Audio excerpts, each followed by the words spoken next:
की बड़ी खबर महाराष्ट्र के नांदेड़ में एक साधु की हत्या से सियासी बवाल मचा हुआ है। साधु की हत्या की वजह अभी तक साफ नहीं हो पाई है, लेकिन बीजेपी इसे पालघर कांड से जोड़कर महाराष्ट्र में साधुओं की सिलसिलेवार हत्या का आरोप लगा रही है और महाराष्ट्र सरकार से सवाल पूछ रही है।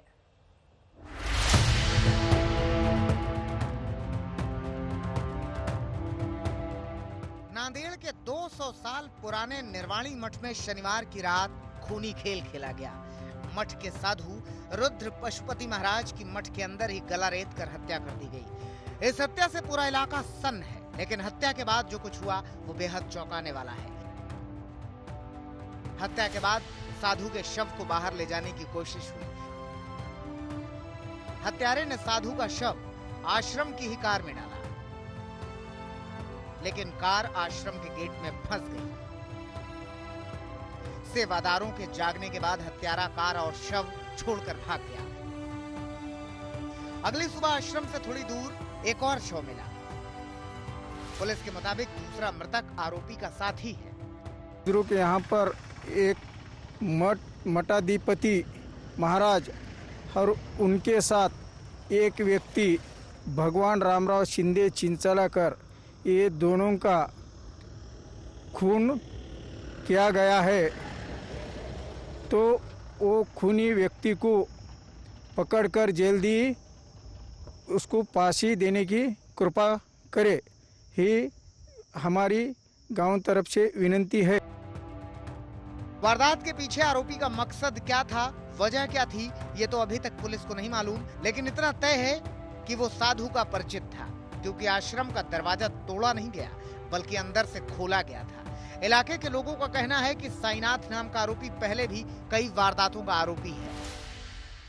इसी तरीके की घटनाएं वो पहले भी करते आ रहा है, लेकिन पुलिस ने कोई भी उसके ऊपर एक्शन ली नहीं, और उसका परिणाम ये है कि आज महाराज जैसे बड़े आदमी का यहाँ पे खून हुआ है। पुलिस के खिलाफ में कुछ कार्रवाई की आपने मांग की है? मैं तो यही कह रहा हूँ कि सबसे पहली कार्रवाई तो पुलिस के ऊपर ही होनी चाहिए, क्योंकि अगर पुलिस तब अगर कुछ उसके ऊपर गुनाह दाखिल करती थी, उसको वहाँ पे कुछ एक्शन लेती थी, तो शायद ये आज का दिन हमें देखने नहीं पड़ता था। रुद्र पशुपति महाराज लिंगायत संत समाज में बड़ा कद रखते थे। पूर्व सीएम देवेंद्र फडणवीस के साथ उनकी मुलाकातें हो चुकी थी, और सबसे बड़ी बात यह कि महाराष्ट्र के पालघर में ही महीना भर पहले 2 साधुओं की हत्या से बवाल मच चुका है। लिहाजा हत्या के इस मामले को भी राजनीतिक रंग लेना ही था। शुरुआत की बीजेपी के प्रवक्ता संबित पात्रा ने ट्वीट किया,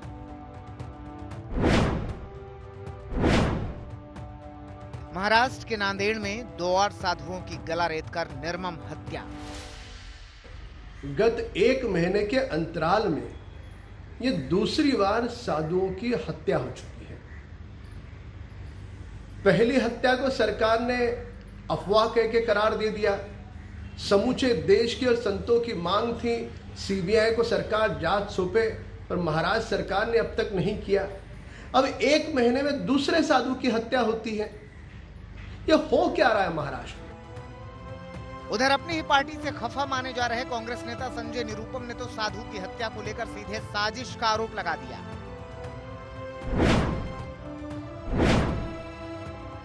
उन्होंने ट्वीट किया, देश में साधु सन्यासियों की निर्मम हत्या का खतरनाक ट्रेंड चल रहा है। ताजा घटना है नांदेड़ की। एक लिंगायत साधु की हत्या कर दी गई। गहराई में जाना जरूरी है। सुनियोजित षड्यंत्र के तहत तो हत्याएं नहीं हो रही हैं। सियासत रफ्तार पकड़ रही है। नांदेड़ में हुई हत्या को पालघर से जोड़कर महाराष्ट्र में ऐसी हत्याओं के सिलसिले पर सवाल किए जा रहे हैं, लेकिन सच्चाई क्या है, आरोपी साईनाथ ही बता सकता है। वो पुलिस की पकड़ में आ चुका है, अब और सच्चाई जल्द ही बयां करेगा। कुंवरचंद मंडले, नांदेड़, आज तक।